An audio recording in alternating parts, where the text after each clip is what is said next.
welcome all to our Think Insight Days 5 Minutes with Slots. This one with one of the leading lights of the London bar scene, Oskar Kinberg. Oskar's the guru behind the cocktail list and drinks offer at the Michelin-starred Hide, partner restaurant to Mayfair's most stunning wine and spirit merchant, Hedonism. Today, with spring in the air, vaccines rolling out, and the reopening of bars somewhere on the horizon, finally, we're going to hear Oskar's view on where the bar world goes next. So, Oskar, hi, how are you doing? Hi, very good, thanks. Thanks for having me. Good to see you. Great you could join us. Yeah. I think a good place to start would be perhaps you tell us just a little bit about your background, your philosophy on delivering a great bar experience. Yeah, sure. So my name's Oskar, as you said. I'm born in Sweden, and I moved to London in 2005, and that's also when I started working in bars.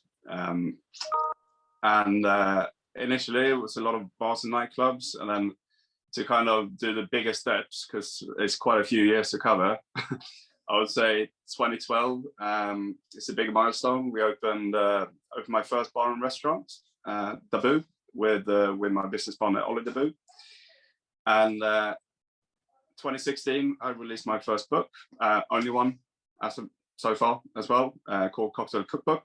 And then in 2018, we teamed up with Hedonism Wines to open Hide restaurant and bar, which is where I spend most of my time these days, despite lockdown as well.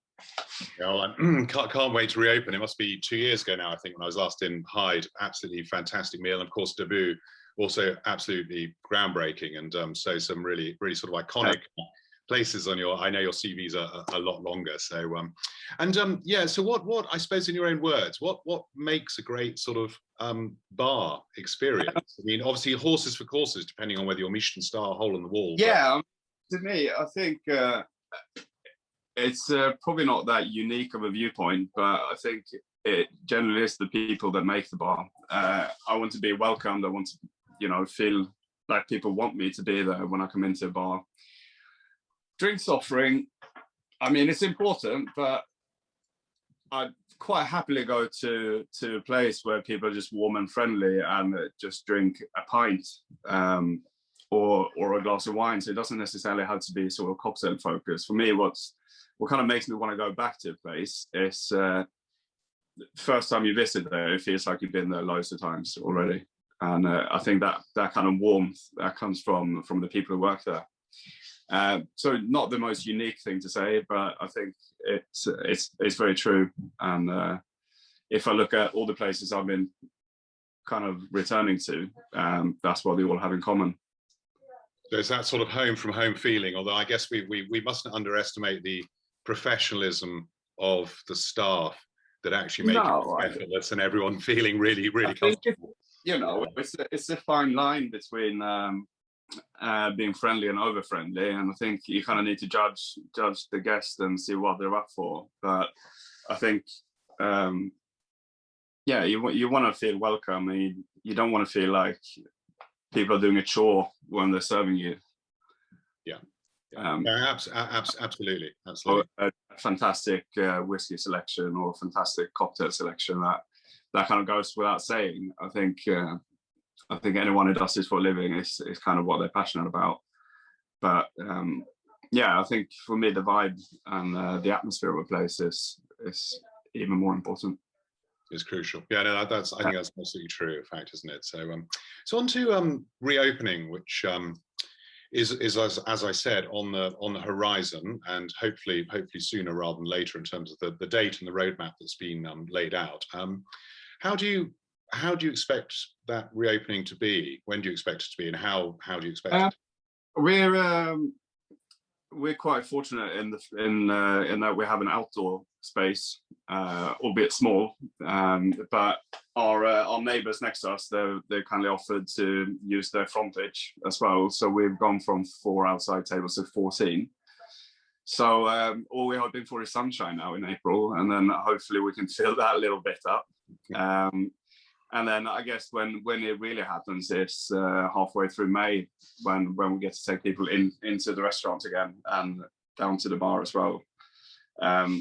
But I think I think people are really up for going out, and I think there's probably two camps. There's the ones that are going to go back and they're going to go all out straight away, and then probably another camp that's a little bit more reserved and kind of wait and see what happens, and they might not rush out straight away. And when they do, I guess it's our job to kind of make them feel safe and secure still. But yeah, I think the industry will bounce back fairly quickly as well. Yeah, well, I think I'm sure you're absolutely right in your reading of that there'll be those who are gunning to go out and those that are a little more reticent, and as you say, the importance of ensuring that those that are more reticent when they do venture out just feel really safe in the environment they go into. That's going to be key, isn't it? I think across the bar, pub and restaurant hospitality world, really. Yeah, I think so. I think also, I mean, the few times the little time we have been open in between lockdowns, there's always been something new to implement in terms of safety measures, and I think everyone's learned a lot during this last year, and I think there's a lot of things we can do to kind of make people feel safe and secure when they do come out again. And on the subject of learnings from this last year, sort of parking the safety side for a moment, are there any other learnings in terms of sort of flexing, pivoting the business, having to be so adaptable as we've gone in and out of various restrictions? I mean, any learnings from that you'll be taking forward? I mean, on a personal level, I'm pretty good at planning routes for deliveries, seeing as we turn around into the takeaway. I'm also starting to get my way around London without using a GPS as well. But I think what we've noticed as a business has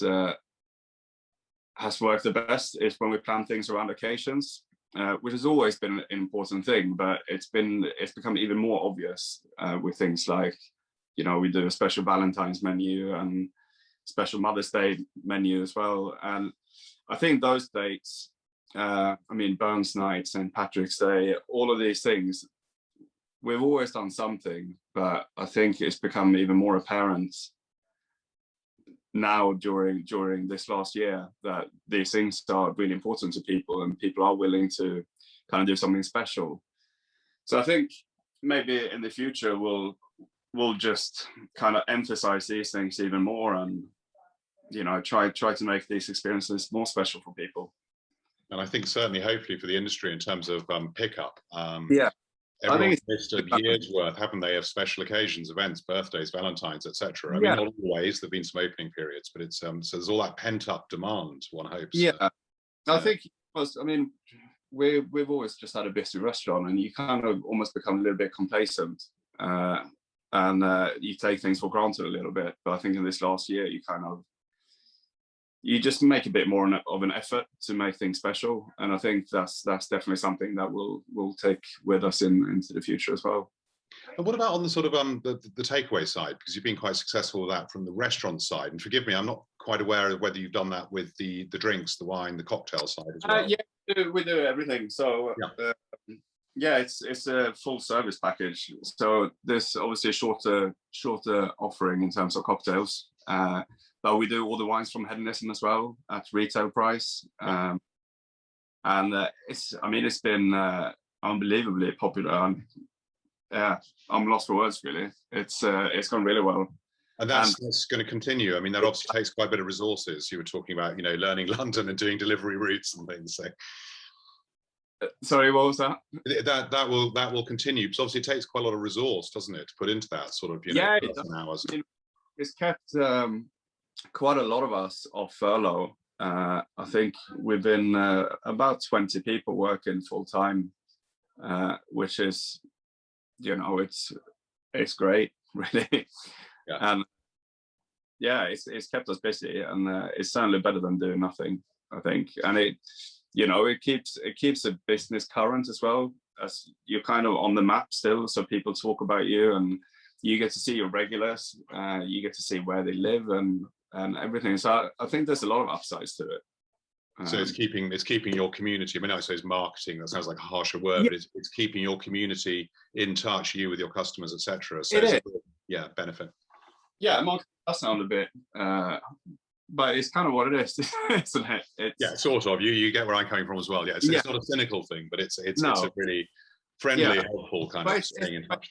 Way to kind of staying in touch with people and staying in touch with regulars, and also gaining new customers as well. Yeah, which is good. Yeah. Just focusing in then on the specifically on the spirits cocktail drink side of it. Are there any trends sort of that predated the onslaught of the pandemic, and or that you believe will become more prominent, be accelerated, etc., going forward? So specifically talking drinks trends and really on sort of spirit side. I think everyone's been talking about no and low category, and I think that might have really benefited from this whole lockdown, because I think people eventually realize they can't get pissed every day, but they might still want to drink something nice. And I think for that particular category, I think maybe this is quite timely for it. And you know, there's CBD drinks as an alternative, and I think that might carry on and out towards the on-trade a bit more as well. Yeah, it's been absolutely amazing, because I think possibly like a lot of people, you know, you sort of take a look and think, actually, just because I'm locked down, I should be good, be healthy to myself. And my kitchen just a few feet away is stocked up with, I've got a CBD drink on the go. I've got various high-end wine alternatives that have been crafted by a wine critic to go with food specifically. I mean, I've got all sorts of exciting things that I've been working my way through, and it's really refreshing actually to be able to. And I think you're right. That's a trend that seems to have its hooks in it. It's going to keep flying. Yeah, I think people will still drink, but I think as the offering gets better, it's a lot more attractive to not drink as well. Yeah, no, and you know, it's got the obvious upside to it that you don't get a hangover. That's right. Yeah, which makes it easier to work the next day. Exactly. Yeah, definitely. We have actually touched upon customers coming back into the bar, but do you think there'll be any sort of longer term changes with the way that people react with hospitality, with bars, restaurants?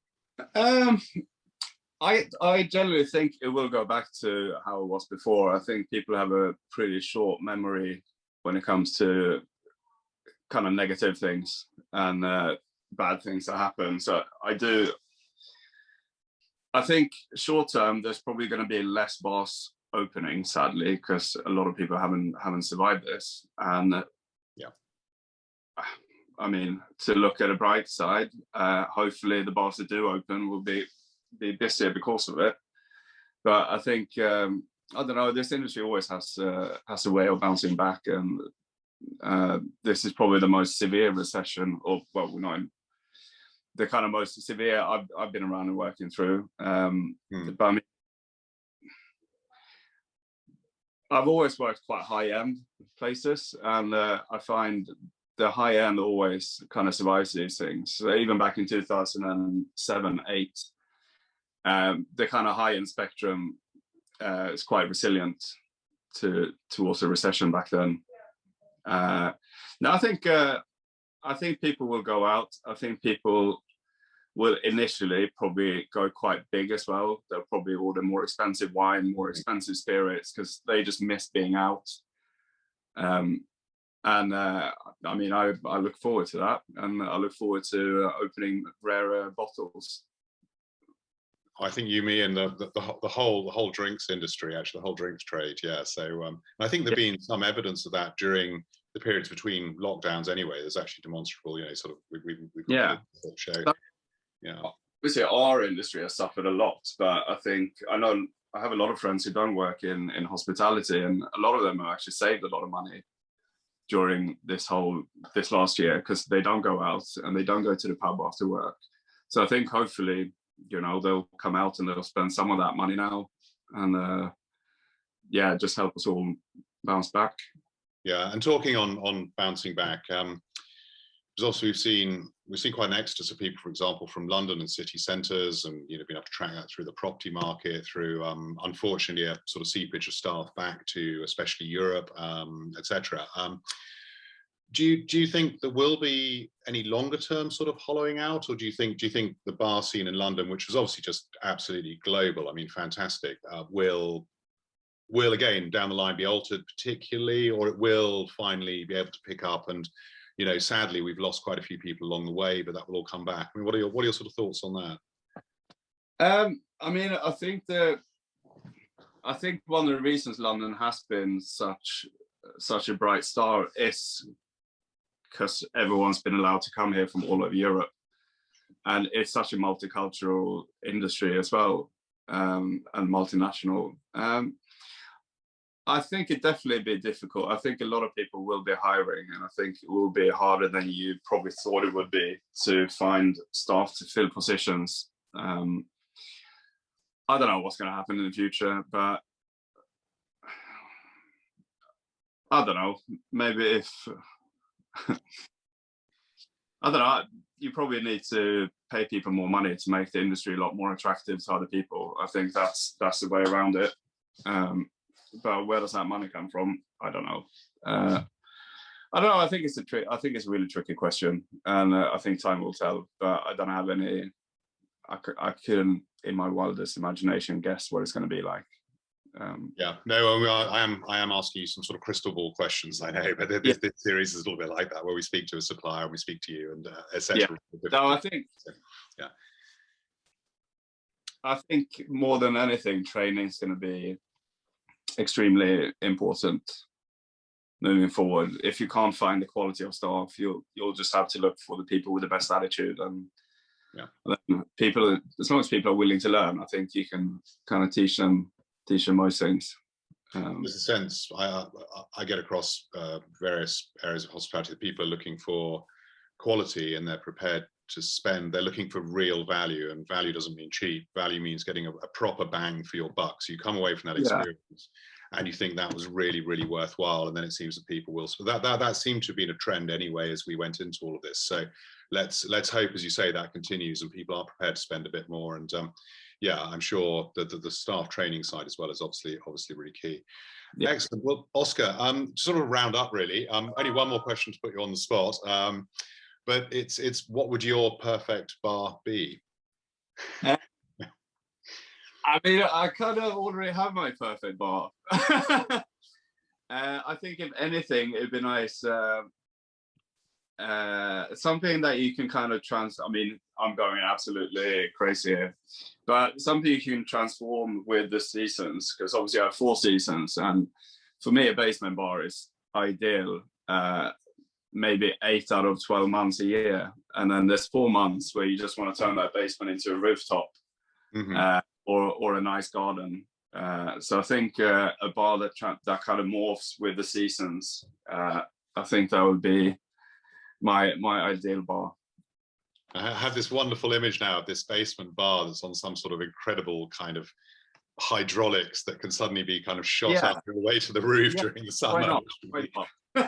Absolutely epic. Well, I think on that fun image, we'll stop there. But it's been absolutely fascinating. Thank you very much for joining us, and Oskar, for some of your insights and sort of sometimes crystal ball kind of looks ahead as to what the next few months will bring, and then indeed the next year. So thank you very much for joining us, Oskar. Thank you. Have a nice day. Thanks a lot. Thanks. Bye-bye.